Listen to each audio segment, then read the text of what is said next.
እኔ ላውራ እዚህ ጋር መሰለው እኔ እሱ አንደኛ ሚስት ሆኜ እንድኖር ነው አይደለም የሚፈልገው። ስለዚህ ፍታኝ ብለሃለች፣ ፈተህ እኔን ማግባት ነው እንጂ ማለት ነው። ፍታኝ አለች አይደለ? ፈተህ ማግባት እኮ ነው። እኔ ሰው እያበደ ነው እንዴ? አሁን ምንድነው ሲጀመር ልንገርህ፣ ፍታኝ ብላለች፣ አትገባህም ነው ሰማህ? አንቺ ነው እንደዚህ እንጂ ማን ስለሆንሽ ነው እንጂ ስለታለው ገባህ አይደለ? ክብር የሚባል ነገር አለ። ምን ሆነሽ ነው አንቺ እንደዚህ የምትይው? ምን ሆነሽ ነው? ምንም አልሆንኩም። ምን ፍታኝ ካለች ግዴታ ስንት ነገር አውርተናል አይደል እንዴ? መበጥበጥ ማናገር አልፈልግም ገባህ አይደለ? እዚህ ጋር በቃ አታናግረኝ ዝም በላ ነው።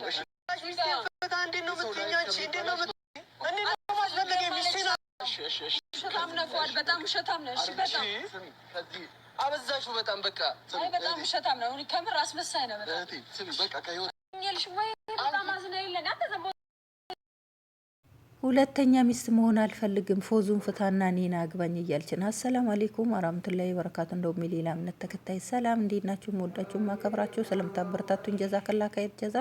ዛሬ ደግሞ በአዲስ ቪዲዮ መጥቻለሁ። እቺ ምን እንዳለች ሰምታችኋታል? ፎዙ ላንተ አትገባም፣ ፏድን ላንተ አትገባም፣ ፎዙን ፍታት፣ እኔ ነኝ የምገባክና እኔ አንደኛ ሚስት መሆን ነው የምፈልገው፣ ሁለተኛ ሚስት መሆን አልፈልግም። ፍታይም ብለሃለች፣ ፍታት። ላንቺ ብሎ አንቺን ላግዝ ብሎ በገባ ላንቺ ብሎ ልጆቹ ሚስቱን ከቤት ልጇን ነጥቆ ከቤት አባሮ ሂዳ ምን የመሰለ ቤቷን ጥላ ቤት ተከራይታ ጭድ ላይ እየተኛች ከዛ እድሜ ለአሞ መጥቶ ልጇን ወስዶ ልጅና ሚስቱን አባሮ ባዶ ቤት ታቅፎ እየኖረ ላንቺ ይሄንን ሁሉ መስዋዕት ስለከፈለ ይሄንን ስላደረገ ነው አንቺ ዛሬ ፎዙን ፍታት የምትዩ? ትንሽ አይሰቀጠጠሽም? አይከብድሽም? ላንቺስ እንደ ፎዙን አባሮ ፎዙን ፈቶ አንቺ እውነት እሱ ለኔ ባል ይሆናል ብለሽ በምን አሰብሽው? እቺን የመሰለሽ ልጅ አልነካችሽ፣ ምንም አልደረሰችብሽ። በሰላም እየኖረች ያለችዋን ነው መተሽ ከቤት ያስወጣሻት። ምን አደረገችሽ? ለዝምተኛ መልሱ ይሄ ነው? እንደ ሌላዋ ሴት ብትንጣጣና መታ እዛ ላይ በጥፊ ብትልሽ ኖሮስ ምንድን ነው የምትያት? ገና ምንም ሳትደርስብሽ። ወላሂ በጣም ጥሩ ሰው ናት። ወላሂ ጨዋ ናት። እነሱ እንኳን ሲከራከሩ እሷ ዞር ማለት እንጂ ምንም ነገር እንኳን ጣልቃ ገብታ እንኳን እንጣጥ አላለችም።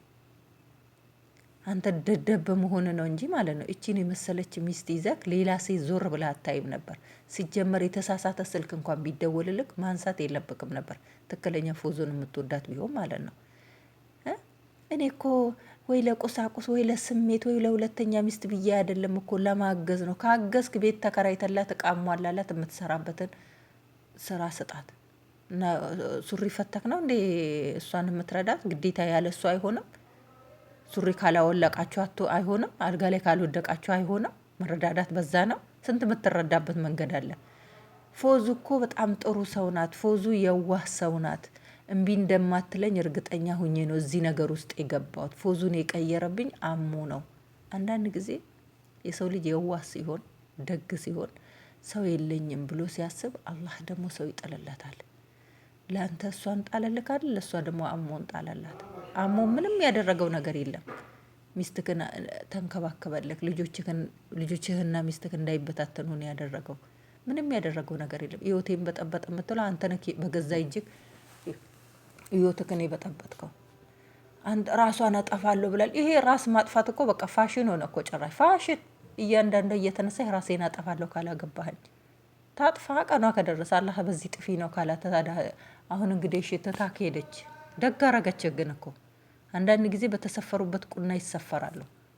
በቃ አሁን ላይ ሶሻል ሚዲያ ላይ የምትኖሩ ሰዎች ማለት ነው በሴት መጫወት ስራችሁ። በቃ ቁማር አለ አይደል? ቁማር ስትበሉ ትሸነፋላችሁ፣ ትታችሁ ትሄዳላችሁ። እንደዛ ነው ሴቶችን የሚያደርጉት ማለት ነው። አንተ አሁን ፎዙ አገባሃት፣ እንደዛ ቤታችሁ ውስጥ እንኳን ደስተኛ ሆናችሁ እንደዛ ፍቅር የምትሰጥክ እንደዛ የምትንከባከብክ እቺን የመሰለች ልጅ ከአረብ ምንድን ነው የምትተናነሰው?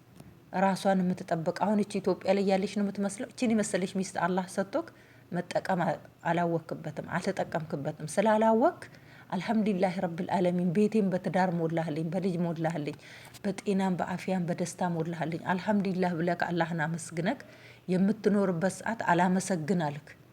አላመሰግን ብለክ ሌላ ልትጨምር ስትል አላህ ደግሞ እየሰጠህን ተቀበለክ። ሱብሃንአላህ። ሰው እንኳን ጤና አጥቶ አንድ እግሩ ሲቆረጥ አልሐምዱሊላህ ይላል። አንድ እጁ ሲቆረጥ አልሐምዱሊላህ። ለምን አላህ የሆነ ነገርን የሚያመጣ በህይወታችን ለበጎ ነው።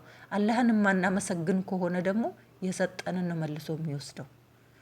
መቼም አላህ እንደሱ አይደለም፣ አይቾክልም። አሁን አንተ 2 ቀን ልጅቷን ደብቀ አብረሃት እየተጋደምክ አላየኋትም አላውቅም። ይኸው አላህ ደግሞ በመሀላችሁ ሸይጣኑን አስገብቶ በታተን። አሁን ከሶፊም አልሆንክ ከዚችም አልሆንክ መሀል ቤት ቀረክ ወይ ብለክ። እኔ ምን ይሻለኛል? እኔ እኮ ነገሮቹ ተበላሹብኝ እና ምን ይሆንልክ? ነገሮችን ያበላሸው በገዛ እጅክ እኮ ነው። ማን አበላሻለክ?